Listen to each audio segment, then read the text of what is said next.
अब सर हम IS-37 के since we are done with basic areas of IS-37 के सर प्रोविज़न कब रिकॉग्नाइज होगा, प्रोविज़न को आप किस तरीके से मेजर करोगे। Now let's move on to some advanced or I would say specialised area of IS-37। ठीक है, ये कुछ स्पेशलाइज्ड केसेस हैं जिसके ऊपर स्टैंडर्ड ने कैटेगोरिकली जो है वो क्या कहते हैं गाइडेंस दी है। सर पहला एरिया जो है वो है provision for restructuring. Sir provision for restructuring, sir ये क्या चीज़ होती है, रीस्ट्रक्चरिंग कॉस्ट होती क्या है, पहले कॉन्सेप्ट समझ लेते हैं। सर याद रखें आपको पता है कंपनी में जो है हमेशा upsizing, downsizing, revamping, reengineering, सही है ना, these are some different names for restructuring होती रहती है। लेट से एक कंपनी की जो है, लेट से कंपनी बनी तो उसकी जो है लेट से 5 ब्रांचेस थी या एक आउटलेट थी या 5 आउटलेट थी। अब कंपनी एक्सपेंड हो रही है तो 5 से 10, 10 से 20, 20 से 40, 50 and so on so fourth. Similarly, this revamping could be, on the downside or on the declining side, सही है। एज एन की कंपनी जैसे आजकल के हालात है तो मैं यही जो है जितना इन्फ्लेशनरी माहौल सिर्फ पाकिस्तान में नहीं बल्कि ग्लोबली जो बना हुआ है, तो companies are going for firing and downsizing. तो असल इशू उस वक्त आता है जब company goes for downsizing, जब नेगेटिव जो है रीस्ट्रक्चरिंग हो रही होती है, मतलब कंपनी श्रिंक हो रही होती है, तो सर उस सिनेरियो में आपको पता है कि फिर एम्प्लॉयज़ को जो है आपको फायर करना पड़ता है। एम्प्लॉयज़ को जब आप फायर करते हैं तो ऑब्वियसली एक रिटेलिएशन भी आती है। यही वजह है कि एम्प्लॉयज़ को जो है गोल्डन हैंडशेक पेमेंट की जाती है, सही, एक लमसम में अमाउंट पे कर दिया जाता है। और जाहिर सी बात है जब आप बिजनेस बंद करने की तरफ जा रहे हो, लेट से मारफानी लिमिटेड है, उसकी 100 ब्रांचेस हैं, मारफानी लिमिटेड 10 ब्रांचेस को बंद करने के लिए जा रही है, तो ना सिर्फ एम्प्लॉयज़ की कॉस्ट होती है बल्कि काफ़ी इंसिडेंटल कॉस्ट और भी होती है। आप जिस जगह पर काम कर रहे थे, जिस जगह पे ब्रांच थी, वो जगह, वो प्रेमिसेस जो है वो हो सकता है डिस्पोज ऑफ करनी पड़े। वहाँ जो आपने फर्नीचर्स एंड फिटिंग्स लगाए थे वो आपको जो है डिस्पोज करने पड़ सकते हैं। इसी तरीके से जो है सर आपका क्या कहते हैं, वहाँ के जो कुछ लोग थे, यू आर लाइक के यार वो अच्छे लोग हैं, उनको जो है रीलोकेट कर दो, सही है। या बाजुकात होता है कि आप जो है बोलते हैं कि यार 100 में से आप 50 को फारिग कर दो, 50 को रखो और उनको ट्रेनिंग करवाओ। बाजुकात ऐसा होता है कि आपको जो है लॉयर्स को भी हायर करना पड़ता है so that they can settle down the negativity. इसी तरीके से मार्केटिंग भी आप करते हो कि भाई ताकि कस्टमर्स को पता चल जाए कि भाई ये जगह जो है वो बंद हो चुकी है, सही है। तो सर ये बहुत सारी जो है इंसिडेंटल कॉस्ट हैं जो रीस्ट्रक्चरिंग से रिलेटेड जो है अराइज हो सकती हैं। तो सवाल ये पैदा होता है कि सर कंपनी जब रीस्ट्रक्चरिंग का इरादा कर रही है तो एक ऑब्लिगेशन तो ट्रिगर हो रहा है कंपनी पे, तो सर क्या उस फ्यूचर ऑब्लिगेशन या उस ऑब्लिगेशन जो कि कंपनी ने आज से 5 या 6 या 1 साल बाद सेटल करना है, क्या उसका आज प्रोविजन बुक किया जाए। तो सर स्टैंडर्ड बोलता है यस, बिल्कुल करना चाहिए उसका provision book with the name provision for restructuring cost, provided के ये 3 बातें। Provision for restructuring shall be recognised in any period if all of the following conditions are present on or before reporting date। Sir अगर reporting date या उससे पहले reporting date या उससे पहले अगर तो ये तीन बातें मौजूद होंगी तो फिर आप उस सिनेरियो में प्रोविजन फॉर रीस्ट्रक्चरिंग रिकॉग्नाइज करेंगे, वरना नहीं करेंगे। सर वो 3 बातें क्या हैं। सर फॉर्मल प्लान होना चाहिए रीस्ट्रक्चरिंग का। लेट से मारफानी लिमिटेड अपनी जो है यूएसए वाली आउटलेट बंद कर रही है, तो यूएसए वाली जो आउटलेट बंद हो रही है उसका बाकायदा एक फॉर्मल प्लान होना चाहिए that needs to be approve by the board. ऐसा नहीं है कि 3-4 लोगों ने आपस में, ऑफिसर्स लेवल के लोगों ने, जूनियर स्टाफ ने मिलकर बोल दिया हाँ भाई ये बंद कर रहे हैं, नहीं, it's not like that. Board of directors जो हैं they need to decide on, सही है। और इसी तरीके से कम्युनिकेशन टू अफेक्टेड पार्टी, जो अफेक्टेड पार्टीज हैं they must be communicated about this restructuring, सही। अब ऐसा नहीं है कि यूएसए वाली जो है आपकी ब्रांच आप बंद करें और यूके वाले लोगों को पता चल गया तो communicate, no no no no, जो अफेक्टेड पार्टीज हैं they must be communicated. Sir अगर तो ये तीनों बातें रिपोर्टिंग डेट या उससे पहले मौजूद हैं तो company provision for restructuring book करेगी, वरना provision for restructuring book company नहीं करेगी, सही है। तो सर आई होप आपको ये चीज़ क्लियर है। अब सर सवाल ये पैदा होता है कि सर आपने ये 3 बातें बताई हैं प्रोविजन फॉर रिस्ट्रक्चरिंग किसी भी पीरियड में बुक करने के लिए। Number 1, there should be a formal plan, it should be approved by the board and it should be communicated to affected parties.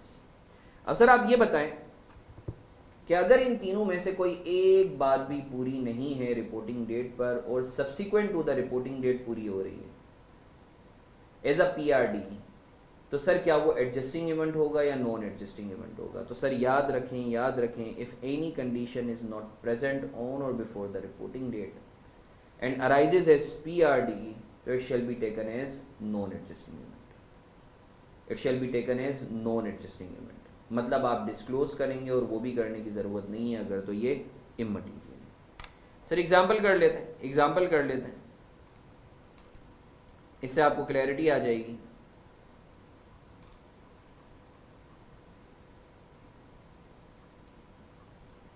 Let's have a quick look here.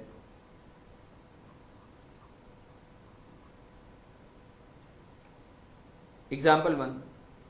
So let's say formal plan हुआ है, मैं इसको ज़रा और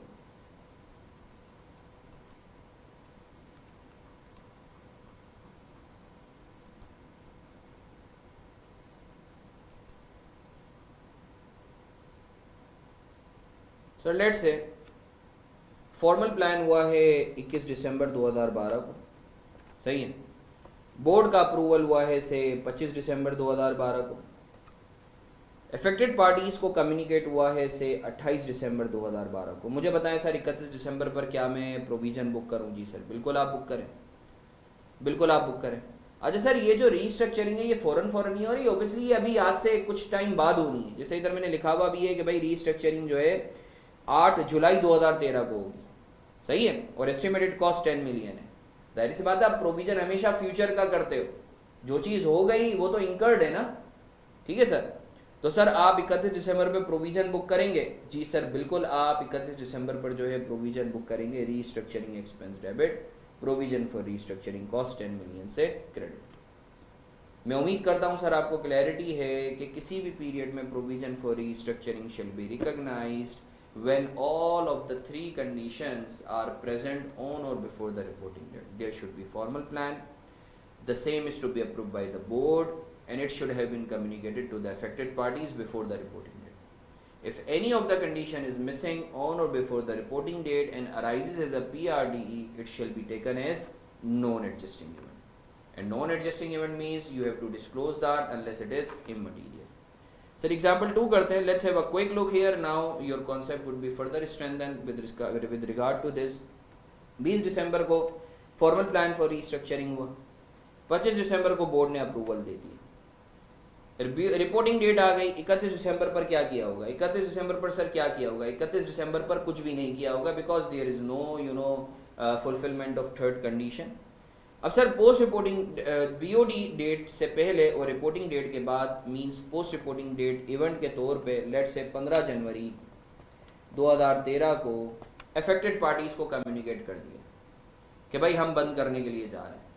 तो sir मुझे बताओ ये जो इवेंट हुआ है क्या रिपोर्टिंग डेट पर इसकी कंडीशन थी? नहीं सर, कंडीशन उस वक्त होती जब तीनों बातें मौजूद होती। तो सर ये कौन सा इवेंट कहलाएगा? सर ये नॉन एडजस्टिंग इवेंट कहलाएगा। और सर आप इसको क्या करेंगे? इसको डिस्क्लोज करेंगे और वो भी करने की ज़रूरत नहीं है अगर, तो ये इमटीरियल। एग्जाम्पल 3 करते हैं। सर लेट से 20 दिसंबर को फॉर्मल प्लान हुआ है, estimated formal plan for restructuring हुआ है, एस्टिमेटेड कॉस्ट है 15 मिलियन की। 25 दिसंबर को बोर्ड का अप्रूवल भी हो गया, 28 दिसंबर को अफेक्टेड पार्टीज़ को कम्युनिकेट भी कर दिया। रिपोर्टिंग डेट पर हमने क्या करा होगा? हमने रीस्ट्रक्चरिंग का प्रोविजन बुक किया होगा since all of the 3 conditions lie before the reporting date. Restructuring expense debit, provision credit 15 million से। अब बीओडी डेट से पहले और रिपोर्टिंग डेट के बाद लॉयर साहब आए, लॉयर ने बोला कि भाई एम्प्लॉयज़ ने फड्डा डाला है and employees are not agreed on कि भाई हम 15 मिलियन में जो है मानेंगे। और मुझे ऐसा लगता है, लॉयर ने बोला कि since the union is so strong that I personally feel that 25 million के अंदर जो है ये सारा का सारा मामला निपटेगा। तो सर मुझे बताएं, ये जो एस्टिमेटेड कॉस्ट का जो रिवीजन आया है, क्या ये पोस्ट रिपोर्टिंग डेट इवेंट है? Yes. Adjusting and non adjusting, sir अब ये एडजस्टिंग इवेंट है। क्यों? क्योंकि रिपोर्टिंग डेट से पहले तीनों की तीनों क्राइटेरिया मौजूद थे।